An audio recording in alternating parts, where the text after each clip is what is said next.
Hello friends, स्वागत है आपका अपना चैनल स्टडी विथ ऑनलाइन में। आज हम आप लोगों के लिए बायोलॉजी का चैप्टर कंकाल तंत्र से महत्वपूर्ण ऑब्जेक्टिव प्रश्न लाए हैं। तो चलिए शुरू करते हैं आज का महत्वपूर्ण प्रश्न। मनुष्य की खोपड़ी में कितनी अस्थियां होती है? मनुष्य की खोपड़ी में कितनी अस्थियां होती है? मनुष्य के खोपड़ी में 29 अस्थियां होती हैं। मनुष्य के शरीर में पसलियों के कितने जोड़े होते हैं?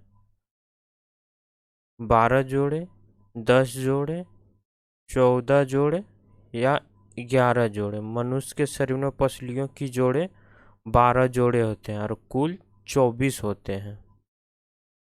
निम्न में से कौन सा अस्थि संधि का एक प्रकार नहीं है? बॉल और सॉकेट, ग्लाइडिंग, मैक्रो या सैंडल? मैक्रो। फॉल्स रिब्ड और फ्लोटिंग रिब्स किस अंग में पाया जाता है? वक्षीय पिंजर, सिर, मेरुदंड या श्रोणि मेखला? इसका सही उत्तर होगा वक्षीय पिंजर। लाल रक्त कोशिकाओं का निर्माण हमारे शरीर के किस भाग में होता है? यकृत में, हृदय में, अस्थि मज्जा में या फिर गुर्दा में? लाल रक्त कोशिकाओं का निर्माण होता है अस्थि मज्जा में। अस्थि एवं दांत निर्माण हेतु निम्न में से किसकी आवश्यकता होती है? सोडियम और पोटेशियम की, लोहा और कैल्शियम की, सोडियम और कैल्शियम की, कैल्शियम और फास्फोरस की? इसका सही उत्तर कैल्शियम और फास्फोरस की। एक वयस्क मनुष्य के शरीर में अस्थियों की संख्या होती है 214, 206, 253 या फिर 412? एक वयस्क मनुष्य के शरीर में अस्थियों की संख्या होती है 206। नवजात शिशु में लगभग कितनी अस्थियां होती है?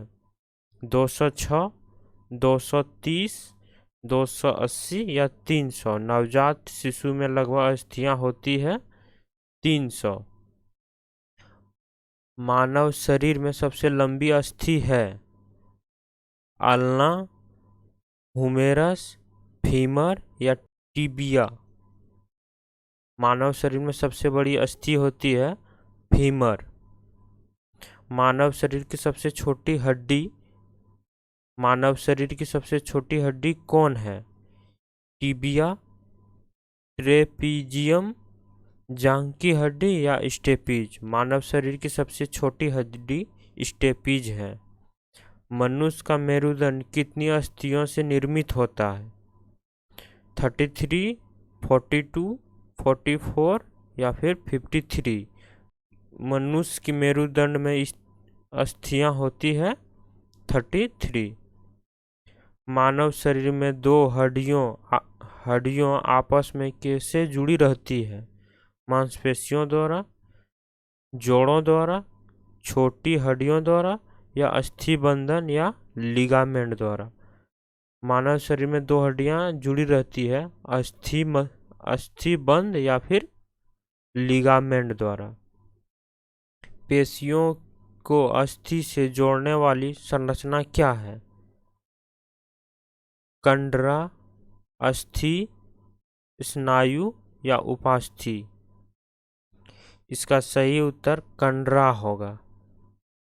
अस्थियों में किस लवण की उपस्थिति सर्वाधिक होती है?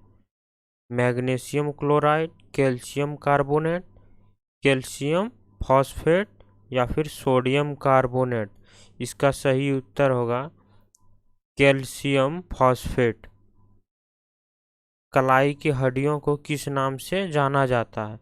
मेटाटार्सल्स, टार्सल्स, मेटाकार्पल्स या फिर कार्पल्स? इसका सही उत्तर होगा मेटाकार्पल्स। उपांगीय कंकाल का भाग नहीं है अर्घपाद, पश्चपाद, श्रोणि मेखला या वक्षीय पिंजर। उपांगीय कंकाल का भाग वक्षीय पिंजर नहीं है। स्तनियों में बाह्य कंकाल का उदाहरण क्या है? कशेरुकी दंड, त्वचा, हाथ और पैर, नाखून, बाल और खुर। नाखून, बाल और खुर। बाह्य कंकाल का उदाहरण है नाखून, बाल और खुर। हर्शियन नालिकाएं और तंत्र कहाँ पाए जाते हैं? हेवसियन नालिकाएं और तंत्र कहाँ पाए जाते हैं? उपास्थियों में, स्तनियों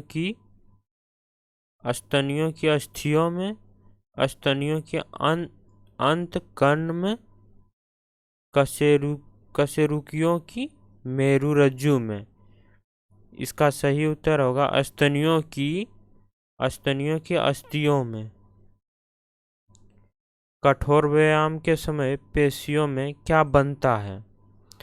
ग्लूकोज से ग्लाइकोजन, वसा से प्रोटीन, ग्लूकोज से प्रोटीन या पायरुविक अम्ल से लैक्टिक अम्ल।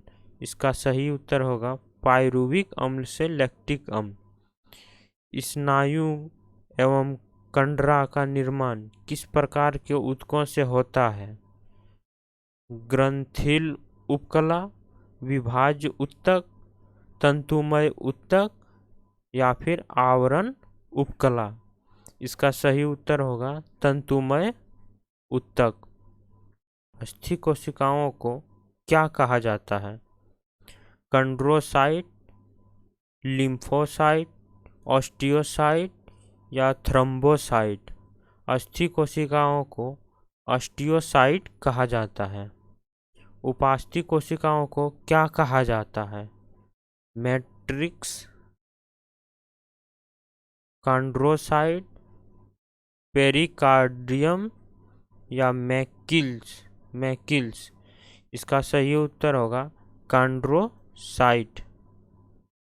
स्केपुल, स्टर्नल्स तथा रिब्स किस प्रकार की अस्थियों के उदाहरण हैं? चपटी अस्थियां, वायवीय अस्थियां, ग्रंथिल अस्थियां या फिर लघु अस्थियां। इसका सही उत्तर होगा चपटी अस्थियां। वक्षीय पिंजर का निर्माण किन अंगों से होता है? उरोस्थि एवं पसलियां, उरोस्थि एवं मेरुदंड, उरोस्थ, कशेरुकियां और पसलियां या फिर इनमें से कोई नहीं। इसका सही उत्तर होगा उरोस्थ, कशेरुकियां और पसलियां। उरोस्थ, कशेरुकियां और पसलियां। अस्थियों की समान वृद्धि के लिए कौन सा विटामिन आवश्यक होता है? अस्थियों के वृद्धि के लिए कौन सा विटामिन आवश्यक होता है? Vitamin C, vitamin D, vitamin A या विटामिन ई। इसका सही उत्तर होगा विटामिन डी। अस्थि से अस्थि किसके माध्यम से जुड़ा रहता है? विटामिन, प्रोटीन, लिगामेंट या टेंडन। अस्थि से अस्थि जुड़ा रहता है लिगामेंट के माध्यम से। मांसपेशी और अस्थि किसके माध्यम से जुड़ा रहता है? विटामिन, प्रोटीन, लिगामेंट या टेंडल। मांसपेशी से अस्थि टेंडल के माध्यम से जुड़ा रहता है। मनुष्य में होने वाला गठिया रोग को अन्य किस नाम से भी जाना जाता है? राजाओं की बीमारी, धानी लोगों की बीमारी, दोनों या इनमें से कोई नहीं। इसका सही उत्तर होगा दोनों। राजाओं की बीमारी या धानी लोगों की बीमारी। मनुष्य शरीर में खून की शुद्धिकरण की प्रक्रिया को क्या कहते हैं? डायलिसिस, हीमोलिसिस, ऑस्मोलिसिस या फिर पैरालिसिस। मनुष्य के शरीर में खून की शुद्धिकरण की प्रक्रिया कहलाता है डायलिसिस। तो बस आज के लिए इतना ही। मिलते हैं अगले वीडियो में।